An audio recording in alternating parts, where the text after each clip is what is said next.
그 당시에 사회 계층은 어떻게 나눌 수 있느냐?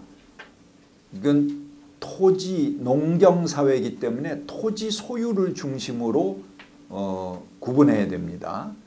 그러니까는 최상층부에는 뭡니까? 대토지 소유자들이죠. 그들은 주로 어디에 삽니까? 예루살렘에 모여 산다고 볼 수가 있습니다. 왜 그러냐? 그들이 이제 대토지를 가졌다는 것은 식민지 아래서 이 정치적 흐름에 민감해야 되거든요. 그러니까 식민지 상황에서는 로마가 누구를 낙점하느냐에 따라서 정치의 권력의 향배가 움직여집니다. 그러니까는 어떤 놈이 더 많은 뇌물을 바쳤느냐에 따라서 헤롯이 될 수도 있고 또 뭐 다른 사람이 낙점을 받을 수도 있고 그렇게 되는 거죠. 그러니까는 그 흐름을 빨리 알아차려야지 거기에 가서 줄 서고 자기들의 농토도 지키고 이렇게 할 수 있는 거죠. 그러니까는 대토지 소유자들은 예루살렘에 모여 삽니다. 왜 그러냐면 그때 뭐 요즘같이 SNS가 있는 것도 아니고 신문이 있는 것도 아니고 정보를 얻으려면은 입소문이거든요. 그러니까는 예루살렘에 그 유력한 사람들이 모여 사는데 같이 있어야지 야 아무개가 요즘 뜬다. 아무개가 로마하고 친하다. 쟤는 이제 팽됐다. 뭐 이런 정보들을 빨리 알아차려야지 자기 재산을 지킬 수 있기 때문에 부재지주들이 전부 모여 사는 곳이 이 예루살렘이다. 이렇게 볼 수 있겠습니다. 그래서 이제 대토지 소유자가 최상층에 있고요. 그 다음에는 토지를 소유한 농민들이죠. 자기 토지를 가지고 있는 사람. 그 밑에는 뭐 오겠습니까? 아까 이야기했듯이 토지를 점유한 농민들. 이거는 이제 농사를 짓고 농사일을 하지만 자기 토지는 아닌 거예요. 소작 비용을 내면서 하는 사람들이죠. 그렇지만 그 사람들까지는 그래도 안정적인 층입니다. 왜? 그 땅에 묶여 있어요. 자기 일자리가 있는 거죠. 그리고 세금을 내는 대상이 되는 겁니다. 그런데 거기서부터 떨궈져 나오면은 그건 뭐가 됩니까? 오클로우스가 되는 겁니다. 민중이 되는 거죠. 이 사람들은 유동적입니다. 뭐 딱히 자기가 농사질 땅도 없고 그저 여기저기 건축일 거들고 일용노동을 하거나 아니면 바닷가에 뭐 어선들이 들락거리면서 하역 작업을 해주거나 더러는 뭐 물고기 잡는데 같이 가서 이제 배 타고 거들면서 이제 뭐 일용 그 날품을 얻거나 뭐 그런 일들을 하는 사람들이죠. 그런 사람들이 이제 오클로우스들로 호숫가 주변에 있는 사람들이다. 이렇게 볼 수가 있습니다. 자, 그러면은요. 예수님의 운동에 있어서 절대적인 지지자들은 누구이겠습니까? 예수의 지지자들.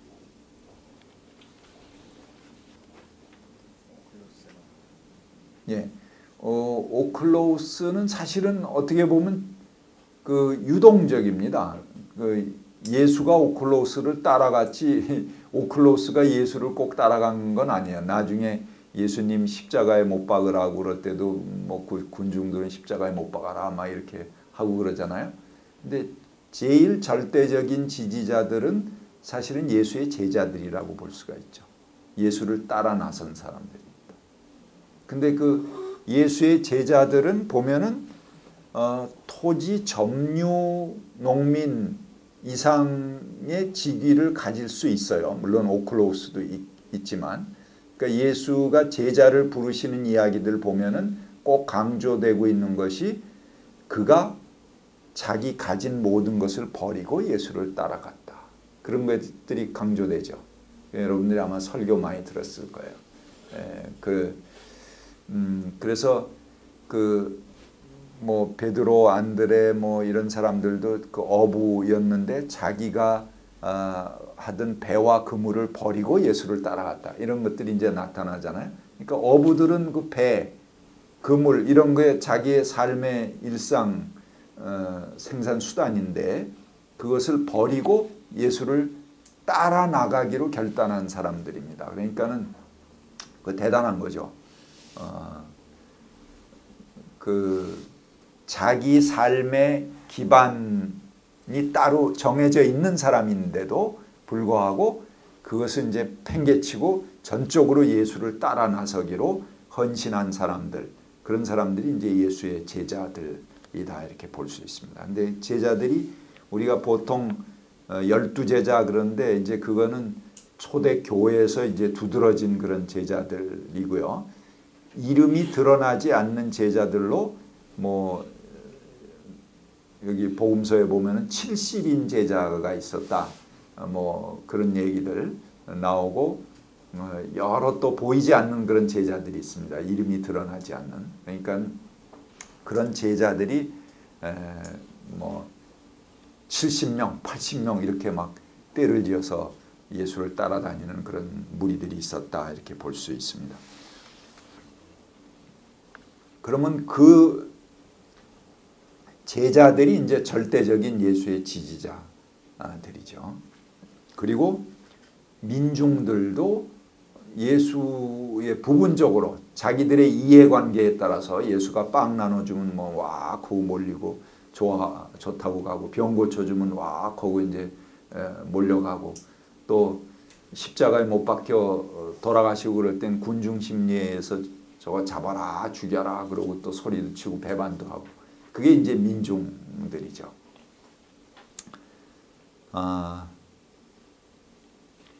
적대자는 누구일까요? 예수를 적대했던 사람들.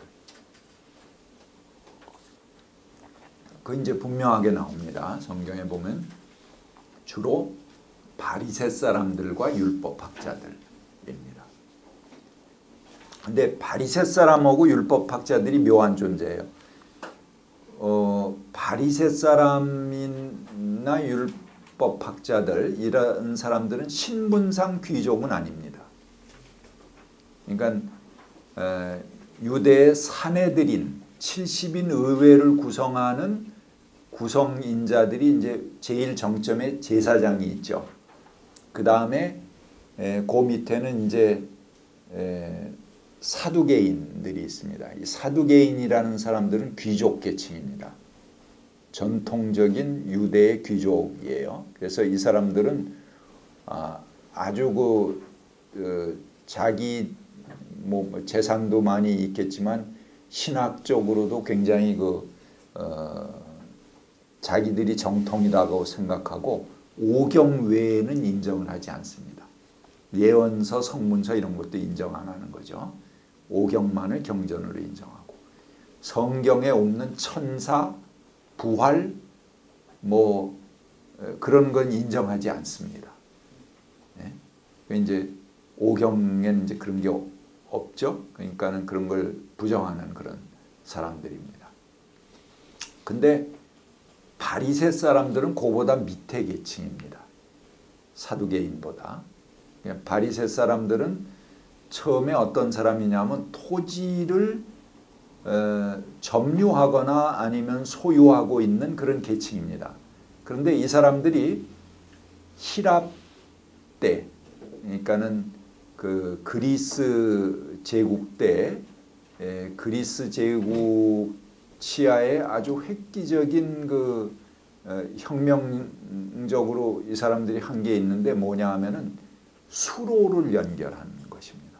그래서 여러분들이 지금도 이제 유럽 지역에 가면은 그 히랍 시대에 또는 히랍 로마 시대에 그 수로 연결해 간 것들이 아주 굉장히 거대한 지금 보면은 뭐 굉장한 이 기차 선로 놓듯이 특히 이제 스페인의 그 세고비아라든가 이런 데 가보면은 여러분들이 아마 지금도 이렇게 사진 찾아보면은 뭐 이렇게 아치로 몇 개씩 이렇게 쌓아갖고 몇 단으로 해서 쫙 수로가 갑니다. 근데 그게 무슨 기찻길 요즘 새로 건설해 놓은 것 같이 그렇게 고공으로 지나가요. 근데 그게 뭐냐면 수로입니다. 수로. 그래서 도시에도 이렇게 쭉 수로들이 전부 지나가요. 그러니까 천수답 하늘만 보고 농사 짓던 거에서 히랍 시대에 물을 끌어서 전부 이 상수도를 제공하는 그런 공사를 한 거예요. 이거 뭐 대공사죠. 자기들의 영토 안에 모든 지역에 이렇게 수로가 지나가서 물을 공급하는 시스템을 마련한 겁니다. 그러니까는 비가 안 와도 농사를 안정적으로 지을 수 있게 되고 농민들의 생산력이 획기적으로 올라가게 됩니다. 그리고 전 세계적으로 굉장한 생산력의 비약을 가져오는 때가 바로 그 히랍 때입니다. 그러니까 그렇게 되면서 농사를 짓던 농민들이 갑자기 부자가 된 거예요. 풍요로워진 거죠. 그 관계 수로나 이런 것 때문에.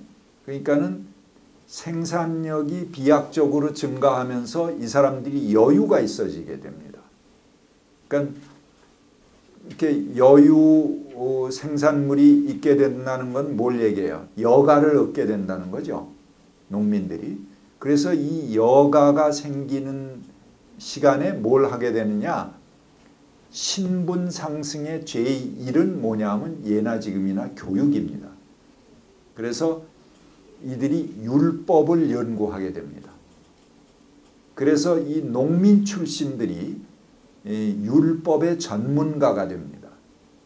그 사람들이 바로 바리새인들이죠.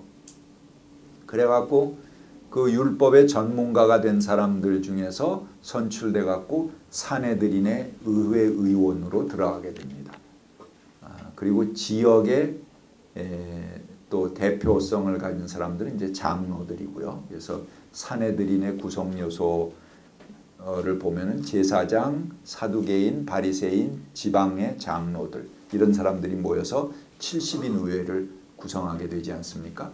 근데 이 바리새인이라는 사람은 본래 신분이 귀족인 사람은 아니고 농민 출신 중에서 신분이 상향분화된 사람이다. 이렇게 위로 신분이 상승된 사람들이다. 그렇게 볼 수 있습니다. 이 농민층 중에서 신분이 하향분화되면 밑으로 떨어지면 뭐가 됩니까? 오클로스가 되는 거죠. 그렇게 됩니다. 자, 그래서 예수님의 적대자들은 바리새파 사람과 율법학자들이 예수님과 논쟁을 하고 이 독사의 자식들아 그러고 이제 예수님이 욕도 하고 그런 대상들입니다. 자, 여기 예수 운동의 지지자들을 뽑아봤습니다. 이 사람들은 이제 지역 참여자들입니다.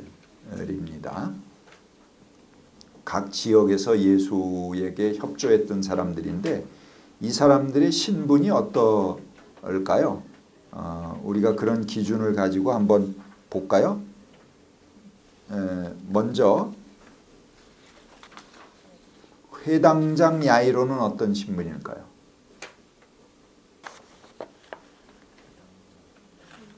예, 회당은 아까 촌락 거점에 있다고 그랬죠. 그러니까는 거기는 이제 적어도 토지 점유 농민 이상의 어떤 안정적인 자기 삶의 기반을 가지고 있는 사람들 이상일 겁니다. 그러니까 중산층 이상일 거다 이렇게 볼 수 있습니다. B의 예수 일행에게 은신처를 제공했던 띠로 지방의 어떤 사람은 어떤 사람입니까? 신분이 어떨까요? 예, 그러니까 이 사람도 이제 그 은신처를 예수에게 제공했으니까 자기 집이라든가 가옥을 소유하고 있는 사람이죠. 그러니까 뭐 중산층 이상의 그런 사람이라고 볼 수 있겠죠. 시로페니키아 출신 헬라 여인. 이 사람은 그 헬라 여인입니다. 그러니까 헬라 여인이라는 것은 로마 시민이라는 거죠. 그러니까는 식민지 국가에 로마인이 와서 있다. 그러면은 식민지 통치를 하는 어떤 기능을 하는 그런 사람일 겁니다. 그러니까는 굉장히 이 사람은 이제 제국의 사람이죠. 그 상층부의 사람이다 이렇게 볼 수 있습니다. 그 다음에 추종을 거절당했던 어떤 부자. 이건 어떤 사람일까요? 부자니까 부유층일 가능성이 있는 사람이죠. 그 말대로 이제 부자니까요. 그 다음에 예루살렘 입성 시에 탄 나귀, 새끼 나귀의 주인은 어떤 사람일까요? 그 사람도 중산층 이상의 그 예수님의 제자들에게 만찬장을 제공해주고 또 새끼 나귀를 선뜻 그에게 내줄 수 있는 그런 사람이니까 뭐 가난한 민중은 아니죠. 여유가 있고 자기 집이 있고 예수님의 제자들에게 같이 회식 장소를 제공해 줄 수 있을 만한 그런 여유가 있는 사람입니다. 그 다음에 나병 환자 시몬. 이거는 나병 환자 그러니까 여러분들이 이거 오클로스다 이렇게 생각할 수 있는데 여기 성경 14장 3절을 읽어보면은 예수님이 그의 집에 가서 머무르시죠. 그러니까는 예수의 일행에게 이렇게 숙소를 제공할 수 있는 그런 자기 집이 있는 사람입니다. 중산층 이상의 사람입니다. 그 다음에 마지막 만찬 장소를 제공한 사람, 그 사람도 이제 마찬가지고요. 아리마대 사람 요셉은 어떤 사람입니까?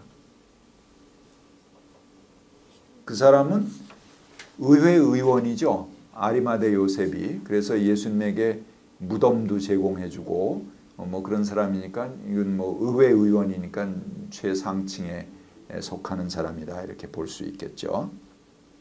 거라사의 미친 사람. 뭐 미친 사람은 그냥 미친 사람이죠. 뭐 그 농촌 사람입니다. 농촌에 거라사가 이제 그 농촌 지역이니까요. 농사 짓는 사람인데 뭔가 큰 충격을 당했겠죠. 그래서 정신적으로 큰 충격을 당한 그런 사람입니다. 뭐 오클로우스일 수도 있고 또 본래는 미치기 전에는 농사를 안정적으로 짓던 사람이다 이렇게 볼 수 있습니다. 예. 그 다음에 예수의 이름으로 귀신을 쫓아내고 다닌다고 하는 어떤 사람. 그 사람은 어떤 사람일까요? 거기도 이제 그 읽어보면 아마 그 사람이 그 집을 가지고 있는 그런 사람이죠. 그래서 토지 점유 농민 이상의 사람일 거다 이렇게 볼 수가 있습니다.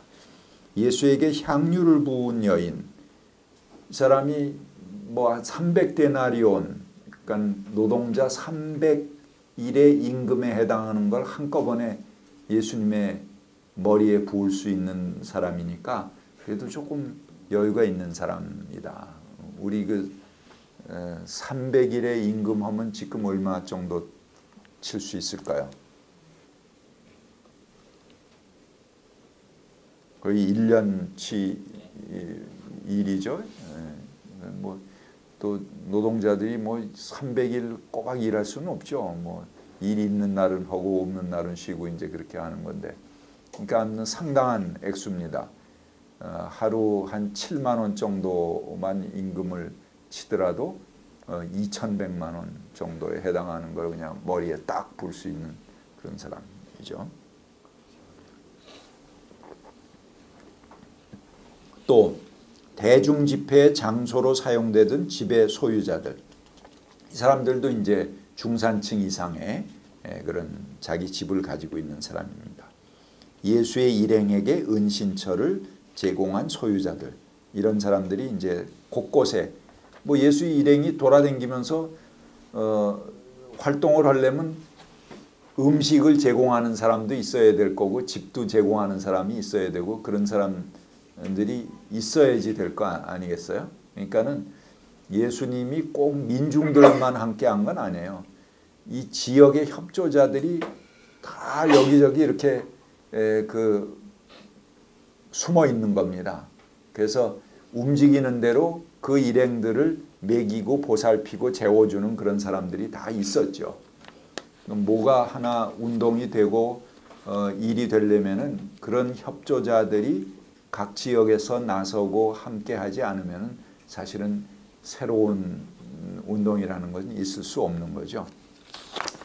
그래서 그 예수님께서 보면은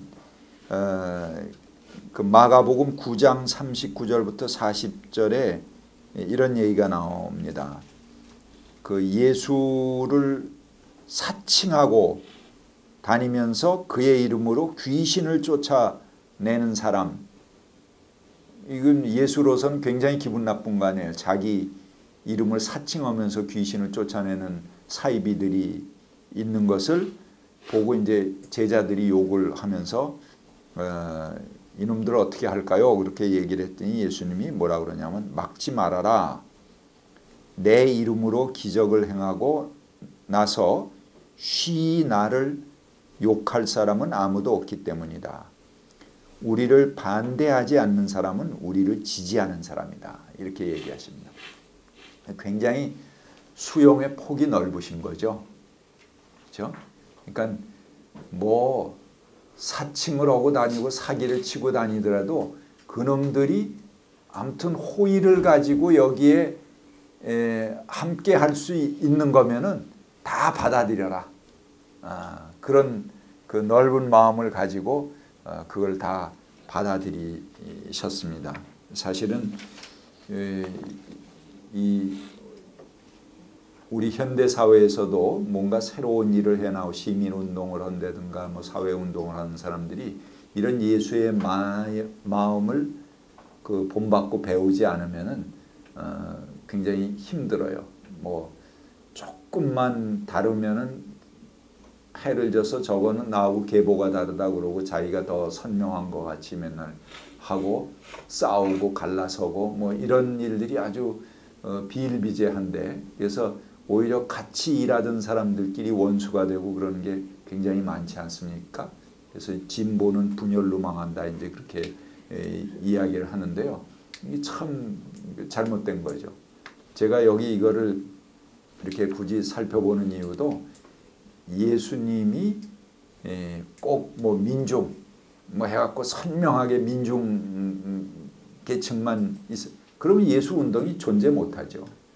아니 먹어야지 어디 가든지 또 자야지 그게 다 기본적으로 필요한데 이런 지역의 협조자들이 다 있었다는 겁니다. 그리고 그 중에는 꼭 이렇게 가난한 사람뿐만 아니고 상당히 중산층 이상 부유층 뭐 저 의회 의원까지 굉장히 폭넓게 다양한 인맥의 층들을 예수님이 활용하셨어요.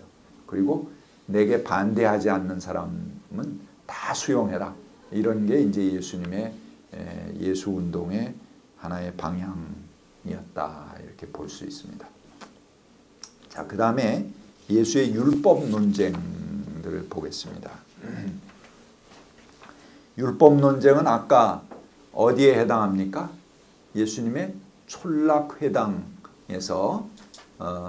그 활동하셨을 때 바로 율법 그 회당 안에 들어가서 일부터 시작하십니다.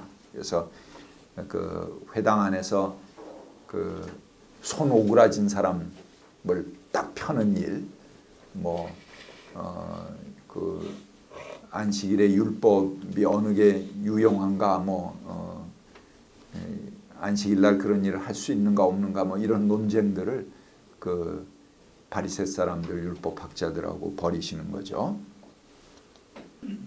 그 제가 이스라엘에서 이제 유학을 하고 있는 한 학생이 자기 체험담을 얘기하는데요. 그 유대인이 그 유학생을 불러서 자꾸 이 벽 쪽을 이렇게 바라보면서 가리키더래요. 왜 그러나 그러고 봤더니 냉장고 코드가 뽑혀져 있는 거야. 때는 안식일이야. 그러니까는 이 사람들이 음식은 상해야 될 텐데 자기들이 안식일을 범할 수는 없고, 그러니까는 이방인 유학생을 불러갖고 자꾸 거기를 가리키는 거지. 그래서 아 이거 꼽아주랴 그러고 자기가 꼽아주고 왔다 이제 그런 얘기를 하는 걸 들었어요. 그러니까 지금도 이제 이 사람들이 안식일, 율법 이런 거에 대해서 이런 그 강박관념처럼 가지고 있는 겁니다. 근데 그렇게 율법은 철저하게 지키려고 그러면서도 팔레스타인의 애들에겐 폭격을 가하고 수없이 때려 죽이고 거기 있는 사람들의 생명을 빼앗는 그런 진짜 율법은 무시하고 안식일 날 냉장고 코드 꼽는 것만 지키려고 그러는 거 얼마나 그런 또 가증스러워요. 예. 그래서 예수님도 그러셨죠. 너희는 전통을 지키려고 하나님의 계명도 잘도 버린다.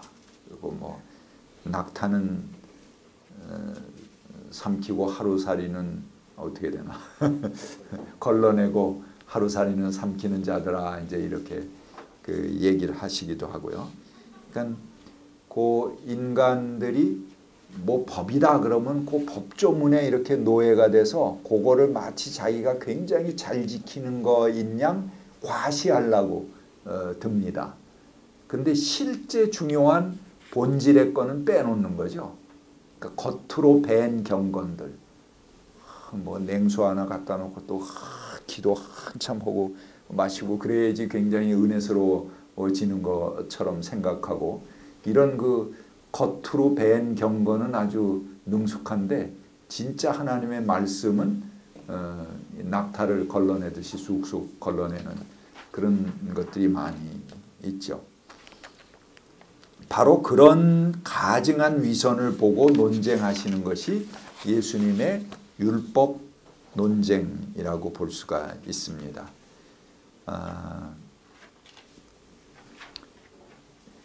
그들은 자기들이 이제 난 율법을 지킨다. 난 이렇게 훌륭하게 하나님의 계명을 다 지켰다. 부자 청년도 와서 계명을 다 지켰습니다. 이제 그렇게 얘기하잖아요.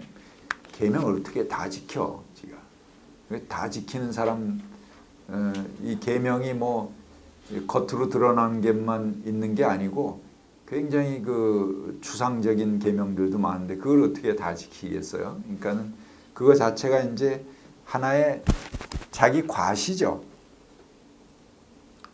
그래서 하나를 알면 열의 위선으로 치장하고 백의 교만으로 독서를 내뿜는 자들.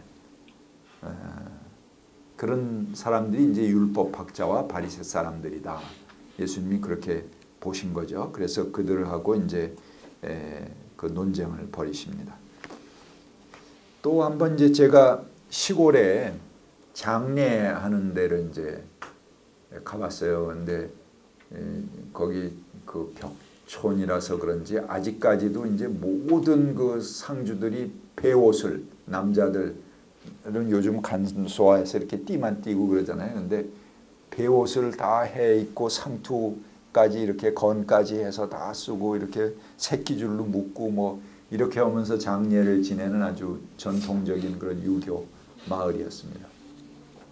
근데 거기 보니까는 한 50대 초반쯤 된 사람이에요. 근데 그 사람이 아마 그 법을 제일 그 예법을 제일 잘 아는 사람인가 봐. 그 장례를 지휘합니다. 앞에 나가서 그 사람이 뭐 병풍 쳐, 뭐 갖다 놔, 뭐 이건 여기다 놓고 여기다 놓고 아주 뭐 그거 지시할 때는 굉장히 권위적이에요. 저 다 반만 오고 그리고 그 뒤에 이제 따르는 사람들은 그보다 나이 많은 사람도 다 꼼짝없이 그 사람 말을 따라야 되는 겁니다. 근데 그 장렬하다가 곡해 그러면은 거기 있던 사람들이 전부 에고 에고 에고 그러고 이제 다 합창으로 이렇게 쭉 해요.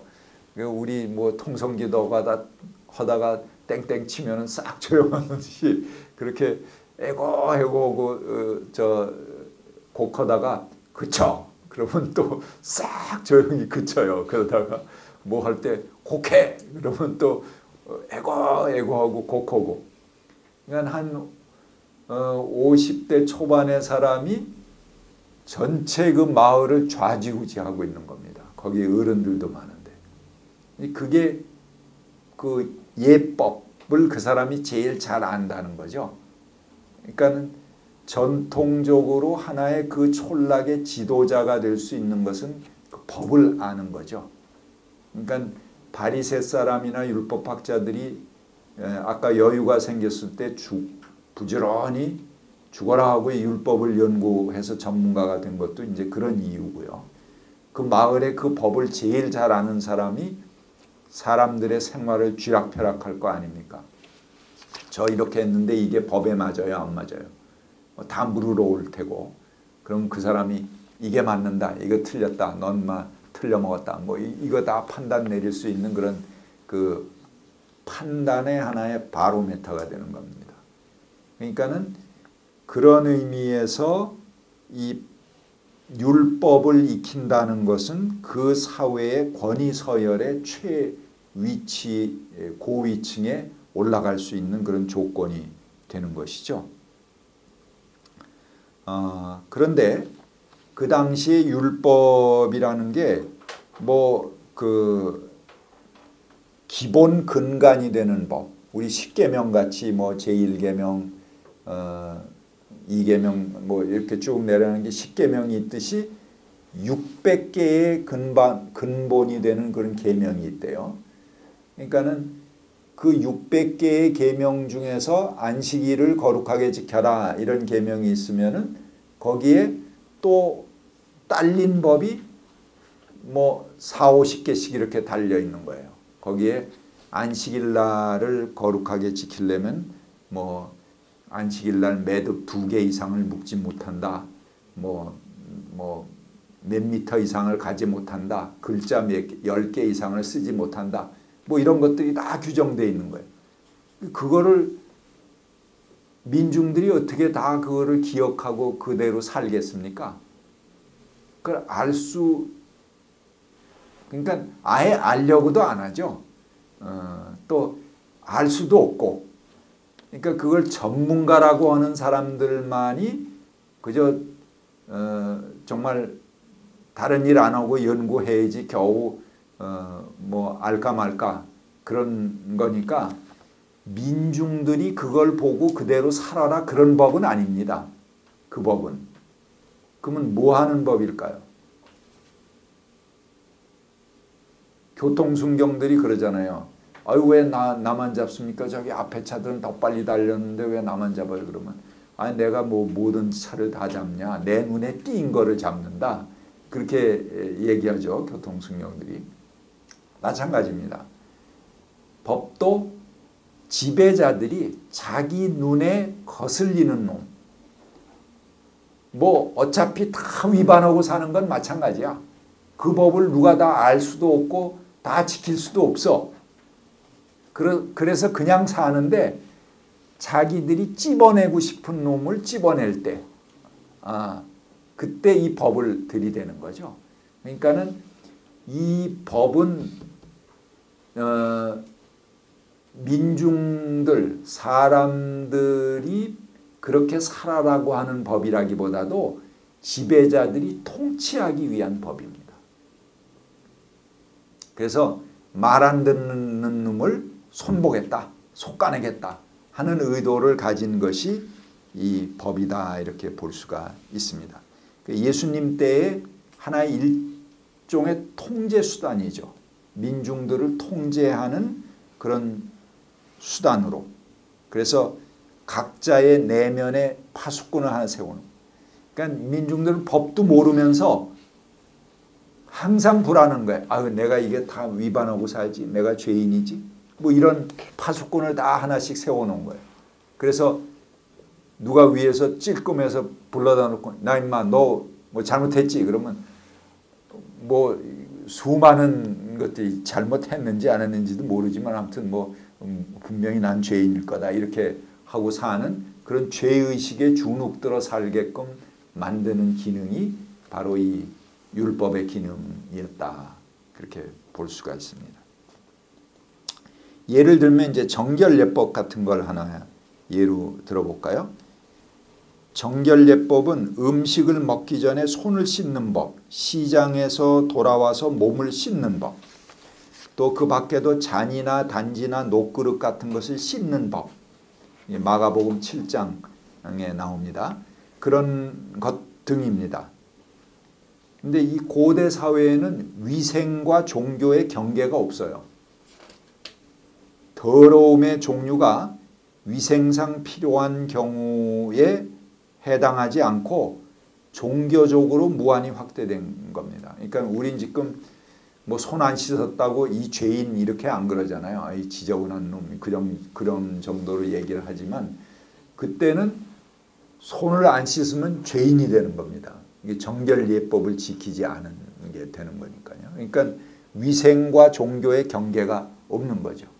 그리고 항상 그 밑바닥에 제일 더럽은 죄인으로 취급받는 사람은 어떤 사람입니까? 실제로 더러운 사람입니다. 그렇죠? 예. 그 이제 사람들이 접근하기 싫고 노숙자들 근처에 나타나면 10m 정도 냄새가 진동하는 사람, 이놈은 죄인이에요. 이 더러운 놈이 아니고 그놈은 죄인이 되는 거죠.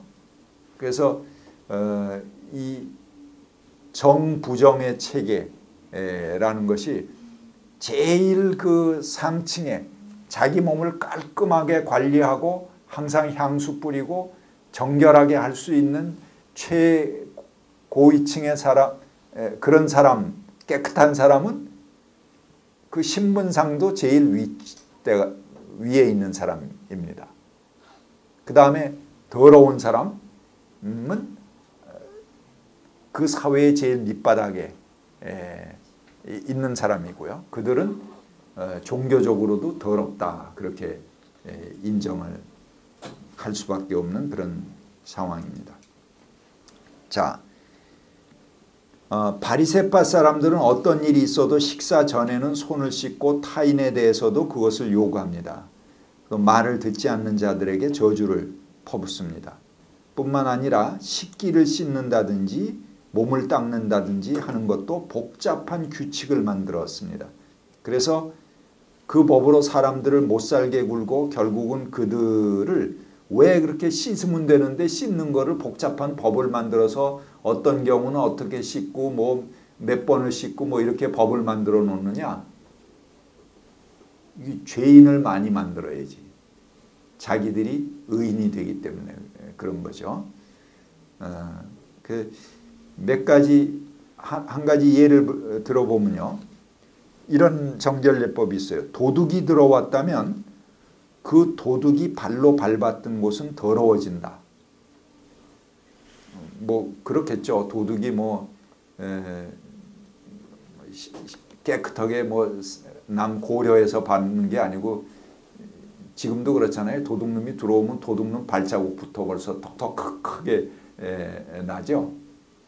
그러니까 아무데나 짓밟고 당기니까 더러워지겠죠.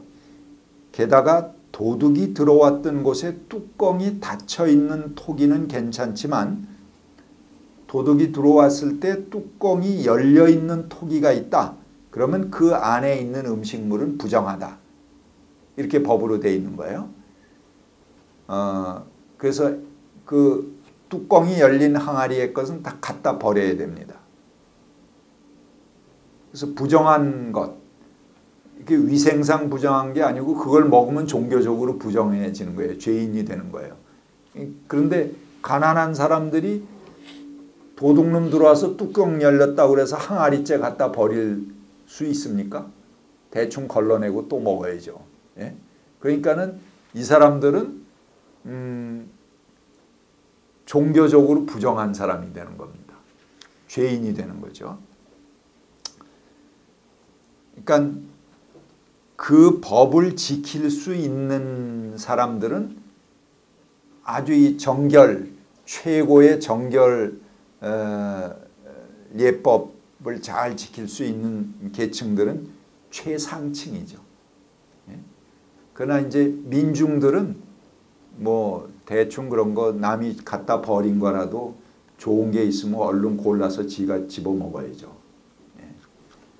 그러니까 그건 죄인이죠. 그래서 이 정결예법도 사실은 민중들에게서 이 가난한 사람들은 지킬 수 없는 그런 법이에요. 그리고 이 형식 논리를 존중하는 그런 최상층부들만 빠져나올 수 있는 그런 법이다 하는 것입니다. 그래서 이런 거를 정부정의 법칙이다 그렇게 이야기를 합니다.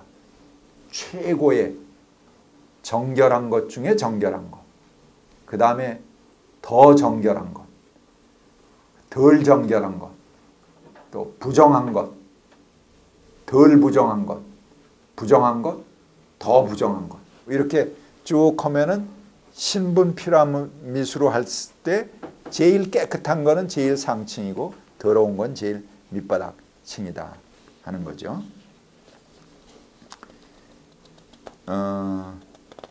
그래서 정결한 것과 부정한 것을 나누는 관심이 지배 이데올로기로 나타난다 하는 것입니다. 그래서 그걸 정부정의 체계다 이렇게 할 수가 있고요. 이것은 사회의 계급적 위계구조와 비례적으로 맞물리게 됩니다.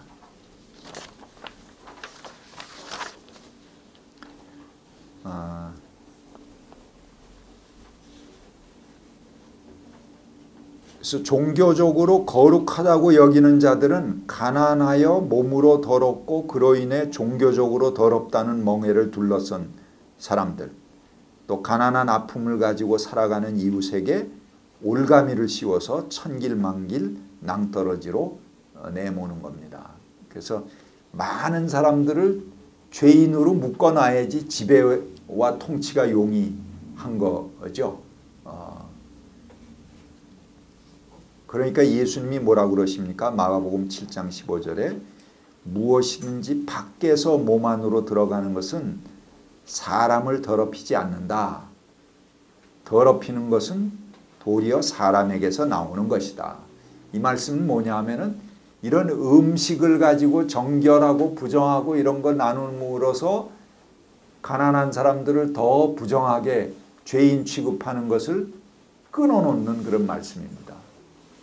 야, 사람이 먹는 건 더러운 거 없어. 뭐든지 다 깨끗한 거야. 먹을 수 있는 건. 그런 얘기죠. 네 몸 안에서 나오는 게 더러운 거지. 우리 몸 안에 나오는 거 뭘 얘기하는 거예요? 시기, 악독, 사기, 독선, 남을 정죄하는 거 이런 것들이 더러운 거지. 네가 먹고 싸고 그런 건 다 깨끗한 거야. 그런 말씀이라고 볼 수 있습니다. 그 다음에 산상수훈 또는 누가복음 평지 성교에서 가난한 사람, 굶주리는 사람, 우는 사람은 행복하다 그렇게 말씀하십니다. 또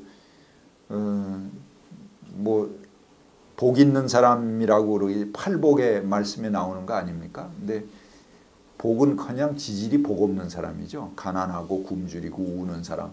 근데 이들을 골라서 예수님은 이들이 복이 있다 이렇게 선언하십니다. 이것은 뭐냐 하면 그 당시에 이 정부정의 체계로 정죄하고 죄인이라고 해놨던 그 밑바닥에 있는 사람들, 가난하고 굶주리고 울고 그래서 이 가진 사람들이 내팽개쳤던 그런 사람들을 제일 복이 있다라고 그러면서 그 지복선언이죠. 최고의 상층으로 예수님이 그들을 끌어놓고 하나님 나라의 주인이다. 죄인이 아니고 하나님 나라의 주인이다. 이렇게 선언하시는 그런 말씀이라고 볼 수가 있습니다. 자, 안식일법 봅시다. 그 출애굽기 31장 14절 한번 읽어보세요. 안식일은 너희에게 거룩한 날이므로 너희는 안식일을 지켜야 한다. 그날을 더럽히는 사람은 반드시 죽여야 한다. 그날에 일을 하는 사람은 누구든지 자기의 결례로부터 제거될 것이다. 예, 우리가 법을 다 지키지 못합니다. 법을 그 목사님들이 자기 법 율법 다 지킨다고. 그럼 안식일 여기 지키지 못한 사람은 죽여야지. 이게 출애굽기에 나오는 법이잖아요. 그러니까는 지킬 수 없는 법이죠. 지킬 수 없는 법이고 이 법을 다 지킨다는 말은 사실은 불가능한 거죠. 그래서 안식일법을 범한 자는 죽임을 당할 만큼 강력하게 요구되는 법입니다. 그런데 제 아무리 강력한 법이라도 인간의 생명이 안식일의 율법을 뛰어넘는다 하는 원칙은 거기에 적용됩니다.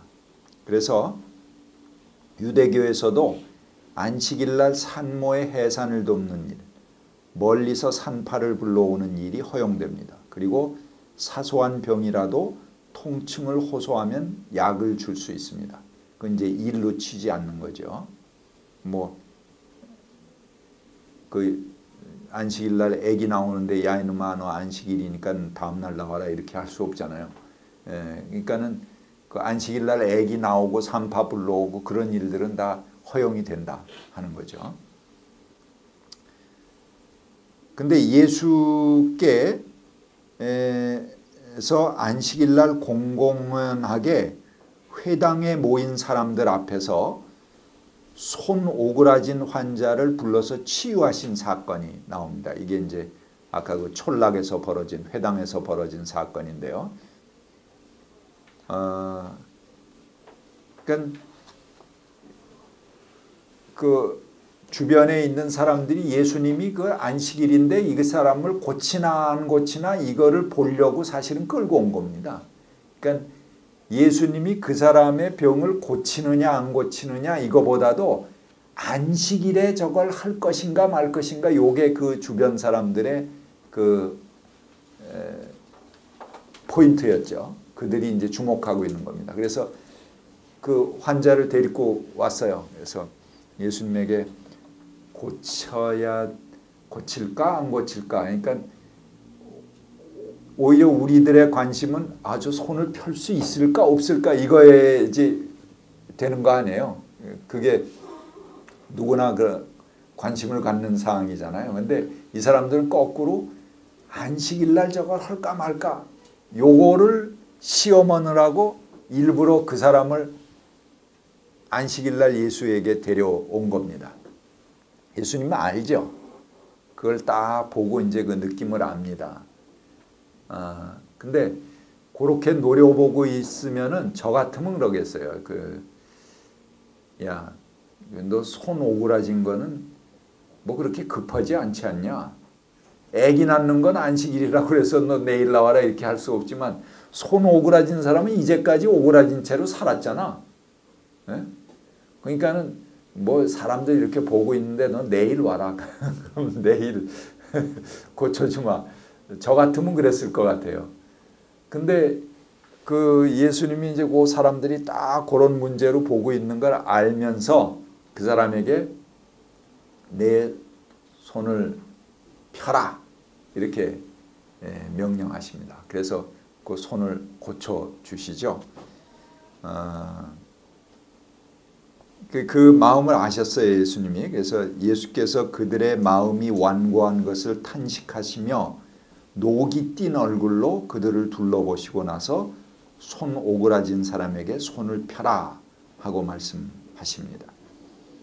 그러니까 여기 손을 펴라 하는 것은 단지 이 손 오그라진 사람의 손을 펴는 문제뿐만 아니고 그걸 안식일에 할까 말까 하고 이렇게 지켜보고 있는 그 사람들의 마음을 펴라는 그런 말씀이죠. 그리고 더 나아가서는 안식일 법이 도대체 뭘 위해 존재하는 거냐? 사람의 생명을 위해서 존재하는 거 아니냐? 그런 근본적인 문제를 예수님이 제기하시는 겁니다. 그래서 그 사람들이 이제 그거를 지켜보고 있는 사람들에게 안식일 날 사람의 생명을 살리는 게 좋으냐, 죽이는 게 좋으냐, 그걸 물어보시죠. 그러니까 이 안식일은 인간의 생명을 안식일이기 때문에 생명에 관한 일도 하면 안 된다 이렇게 막아놓고 그것을 하나의 시험거리로 예수가 그 일을 하나하나 이렇게 지켜보고 있는 사람들에게 안식일 날 너희들이 짐승이 만약에 웅덩이에 빠졌으면 안식일이라고 해서 끌어내겠느냐 안 끌어내겠느냐. 그러니까 아마 다 끌어냈던 모양이죠. 그때 그렇겠죠. 짐승이 뭐 소가 웅덩이에 빠졌는데 넌 안식일 날 빠졌으니까 죽어라 그러고 놔두진 않을 거 아니에요. 그러니까 그건 꺼내면서 왜 사람 살리는 건 너희들이 그렇게 눈을 사시를 해갖고 쳐다보고 있느냐 이렇게 도전하시는 거죠. 그러니까 주종관계를 명백히 하지 않은 겁니다. 법이라는 것은 인간을 위해 있는 것이지 생명을 위해 있는 것이지 인간이 그 법을 위해 있는 건 아니다. 그러니까 주인답게 해라. 법이 인간을 위해서 쓰임받게 해라 하는 그 선언이 바로 내 손을 펴라 하는 그 말씀 속에 담겨져 있는 그런 메시지라고 볼 수가 있습니다. 그러니까 인간을 속박하는 종교적 계율로부터 자유해라. 인간을 억압하는 악법들로부터 자유해라. 삶답지 못한 삶은 거부해라. 우리를 움츠러들게 하는 일체의 외부적 압제로부터 해방을 쟁취해라 하는 그런 명령이 바로 손을 펴라 하는 그 말씀 속에 담겨져 있는 의미라고 볼 수가 있겠습니다. 자, 밀밭에서의 사건도 있습니다. 여러분 신명기 23장 그 말씀을 읽어보세요. 너희가 이웃 사람의 포도원에 들어가서 먹을 만큼 실컷 따먹는 것은 괜찮지만 그릇에 담아가면 안 된다. 너희가 이웃 사람의 곡식밭에 들어가 이삭을 손으로 잘라서 먹는 것은 괜찮지만 이웃의 곡식에 낫을 대면 안 된다. 예, 신명기 법에 있거든요. 배고픈 사람은 포도원에 들어가서 뭐 그걸 따갖고 나오면 자기가 농사진 것도 아닌데 그렇게 하면 그 절도지만 배가 고픈 사람이 가서 배를 채우는 건 괜찮다 하는 거죠. 또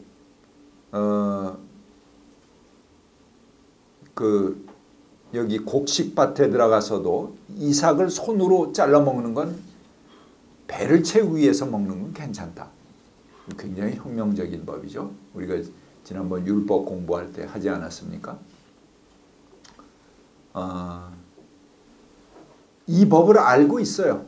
그 당시에 사람들도. 그런데 아마 알고 있지만 거의 사장됐겠죠. 이런 것들이 다 통용된다 그러면은 진짜 주인의 밭은 남아나지 않을 테니까요.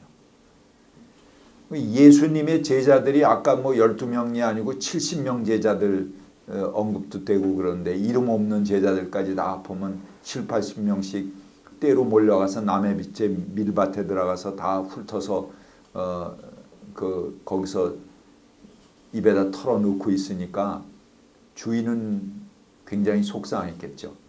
실제 이때 문제를 제기하려면 어떤 문제를 제기해야 됩니까? 그걸 보고 주인이 너 왜 남의 밭을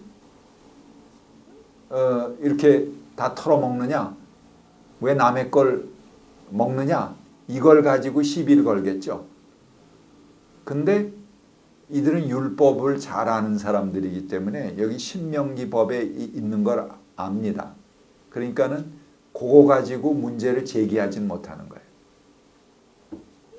여기 신명기 법에 배고픈 사람 먹어도 되잖아요. 그러니까 그건 가지고 못하지만 별렀겠죠. 다른 날은 이제 그냥 참아놨겠지만 저것들이 안식일 날이라고 또 뭐 굶고 지나가겠어요? 안식일 날 와서 털어먹을 때 이제 주인이 딱 나온 거죠. 그래서 너 왜 안식일 날 일하느냐? 이런 걸 가지고 이제 시비를 거는 겁니다. 그러니까 예수님이 뭐라고 그러십니까? 여기 마가복음 2장 27절부터 28절 읽어보세요. 안식일이 사람을 위하여 생긴 것이지 사람이 안식일을 위하여 생긴 것이 아니다. 그러므로 인자는 안식일에조차도 주인이다. 예. 안식일이 사람을 위해 생긴 거지 사람이 안식일을 위해 있는 거 아니야 이놈아. 여기 인자 그랬는데 인자라는 말이 이제 두 가지 용법이 있어요. 히브리적인 용법은 다니엘서에 나오는 인자. 그래서 마지막 하나님의 나라를 이 땅에 땡겨오는 아주 신적인 존재입니다. 근데 여기서 인자란 말은 이제 그런 특별한 의미로 쓴 거라기보다 히랍적인 용법. 그냥 휘오스 투스 더 안스로프. 그러니까 사람의 아들 그런 말인데 그런 말은 뭐냐 하면은 그냥 일반적인 사람을 가리키는 말입니다. 그러니까는 사람이 안식일의 주인이다 하는 그런 선언이라고 볼 수가 있습니다. 그래서 이 안식이 복잡하게 이제 법을 가지고 들어가는 그 사람들에게 법이 인간을 위해 있는 거야. 이놈들아. 인간이 법을 위해 있는 게 아니야. 하는 그 본질을 예수님이 꿰뚫어서 이들에게 얘기하시는 거죠. 그래서 여기 마태복음 5장 17절에서 쭉 여기 보면은 표가 나와 있습니다. 48절까지 6가지 명제가 나옵니다. 근데 거기에 보면은 예수님께서 산상수훈에서 옛사람은 이렇게 말했지만 나는 이렇게 말한다. 그러고 옛날의 법을 뒤집어 엎는 그런 얘기가 나옵니다. 근데 자세히 보면은 옛날의 법을 뒤집어 엎기보다는 철저화시키는, 오히려 그 살인하지 말라 그랬는데 나는 그것을 뛰어넘어서 성내지 말라, 이웃을 보고 모욕하고 욕하지 말라, 뭐 이렇게 나오잖아요. 그거는 철저화시킨 거죠. 거부한 건 아니죠. 간음하지 말라 그랬는데 여인을 보고 음욕을 품지도 말라, 이렇게 철저화시킨 거죠. 근데 거부한 것도 있습니다. 이혼 증서를 써주고 이혼해라 그랬는데 이혼하지 말라 이렇게 하셨다든가, 그 다음에 옛법에는 하나님의 이름을 망령되이 일컫지 말라, 이제 그런 거죠. 근데 그건 맹세하지 말라. 또 맹세하면은 그 맹세한 것을 지켜라 하는 건데 맹세를 아주 근본적으로 하지 말라, 이렇게 해서 거부하십니다. 이렇게 보면은 옛 법을 거부하는, 눈은 눈으로 갚아라, 옛법엔 그렇게 돼 있지만 원수도 사랑해라, 이렇게 이웃을 사랑해라 이렇게 얘기하시고요. 보복하지 말라 그렇게 얘기하시잖아요. 그러니까 이런 것들이 옛 법을 완전히 뒤집어 엎습니다. 근데 이게 보면 굉장히 혁명적인 거예요. 여기 마태의 경향은 어떻다고 그랬습니까? 유대인에게 복음을 전했다고 그랬죠. 그래서 가급적 옛날의 율법을 지켜가려고 하는 게 마태의 경향입니다. 그럼에도 불구하고 마태가 전하는 산상수훈의 옛법엔 이렇게 됐지만 난 이렇게 선언한다. 그러고 그걸 거부하고 새 법을 제기하셨다는 것은 예수님이 옛날의 율법을 완전히 근본적인 차원에서 보고 뒤집어 엎어서 새 법으로 주시는 그런 역할을 하셨다 하는 것을 알 수가 있습니다. 근데 이 굉장히 혁명적인 거죠. 이 유대인들이 율법의 1.1획도 가감하지 못하잖아요. 그거를 넣고 빼지 못하고 뭐 한 작구를 가지고 부들부들 떨고 그런 그 체계를 가지고 있는데 30살 청년이 딱 나와서 모세가 이렇게 얘기했지만 모세가 어떤 사람인데 나는 이렇게 얘기한다. 아니 그 예수는 모세라는 것은 그 당시에 어마어마한 권위를 가지고 있는 인물입니다. 그리고 구약 성경의 그 모든 법을 오경의 법을 내놓은 그런 사람이고요.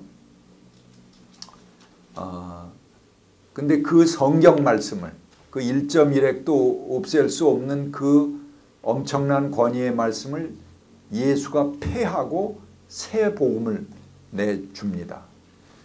도대체 그 권위가 어디서 왔을까요? 뭐 나이가 많아? 나이는 30살 정도. 뭐 아주 젊은이죠. 학식이 뭐 공인된 학식이 있어? 뭐 예수가 뭐 졸업장도 없을 것 같아. 예. 그 다음에 뭐 어떤 권위가 있어? 뭐 사회적 신분이 높아? 근데 그가 무슨 권위로 감히 그 성경 말씀을 폐하고 나는 이렇게 선언한다라고 얘기했을까? 모세는 이렇게 얘기했지만 난 이렇게 선언한다 하고 새 법을 주었을까? 저는 그 법의 권위가 다른 어디 외부에서 왔다고 생각하지 않습니다. 우리는 뭐 박사 학위가 있느냐, 무슨 학위, 뭐 이 사람이 나이가 얼마냐, 뭐 어디에 속한 사람이냐 이런 걸 따지는데 그렇게 외부에서 온 권위가 아닙니다. 예수 자신에게서 나온 권위죠. 그 말은 뭐냐면 그 자신의 이 다른 사람들을 사랑하는 자기의 주변의 민중들을 사랑하는 깊은 그 사랑에서부터 나오는 권위입니다. 그것이 거기에 위배되면 모세의 법도 성경 말씀도 이건 폐기하고 이렇게 해야 된다 라는 그 자기 자신의 권위, 민중을 깊이 사랑하는 그 사랑의 권위에서 나오는 그 권위가 법도 폐하고 말씀도 폐하고 모세도 폐하고 성경도 뒤집을 수 있는 그런 권위로서 예수에게 나타났다 이렇게 볼 수 있습니다. 그래서 법이 인간의 왕 노릇이 아닌 종 노릇을 하도록 해야 된다. 그래서 사람은 자기의 종인 법에 대해서 책임을 져야 하고 그것을 인류의 필요에 봉사하도록 이용해야 됩니다. 근데 지금 소위 법 전문가라는 놈들이 상식에 어긋난 판결을 하잖아요. 국정원법에는 위배됐지만 선거법 위반은 아니다. 무슨 똥 같은 얘기를 하고 지가 무슨 사법고시하고 아니 상식을 가져 사법고시 필요 없고 일반 상식도 갖지 못하는 게 뭐 사법고시 해갖고 뭐 법관이고 판사고 그 나발을 불고 있는 게 정말 그 우습지 않습니까?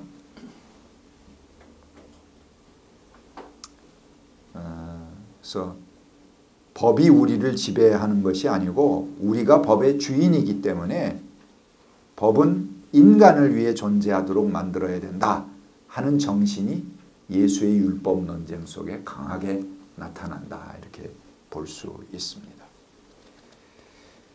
뭐 그런 의미에서 우리 주변에 있는 많은 악법들 이거 없애버려야죠.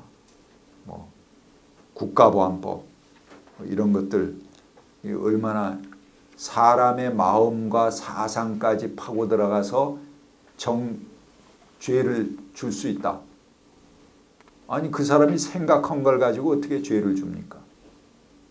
말이 안 되는 법이죠. 근데 그런 그 야만적인 법들이 아직 우리들에게 존재하고 있어요. 유가족들이 요구하는 법은 헌정 질서를 위반한다. 도대체 말이 안 되는 거죠. 지금까지 해왔던 특검이라는 것이 뭐냐 하면은 원래 국회에서 인정하는 사람, 거기에는 법조인뿐만 아니고 일반 공무원도 인정할 수 있습니다. 그 해당 업무에 해당하는 사람, 그런 사람들을 꼭 필요해서 국가에서 특별검사로 임명을 하는 겁니다. 그럼 일정 기간 동안 그 사람이 검사의 역할을 하고 수사권과 기소권을 갖게 되는 거예요. 그게 이제까지 해왔던 예입니다. 근데 왜 세월호법은 안 된다는 겁니까?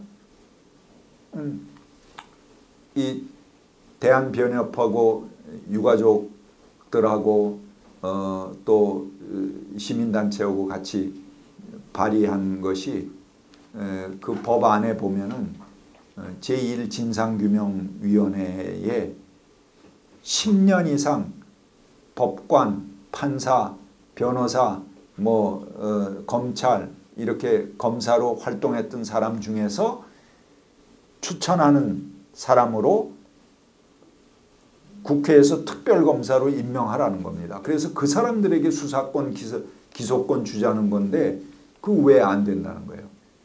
그 모든 법조인들이 지난번 7월 말에 230명이 성명을 했어요. 가장 대한민국 역사 이래 최대 법조인들의 성명입니다. 사법체계 위반 아니다.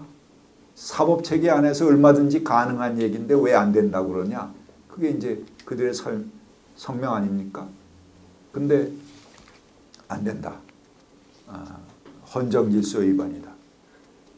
아니 국정원 동원하고 국가 정보기관 동원하고 군인까지 동원해서 선거를 쑥밭으로 만들고 부정으로 당선된 게 헌정질서 위반이지 왜 자기 자식 죽은 이유를 밝히자고 하는데 그게 왜 헌정질서 위반입니까?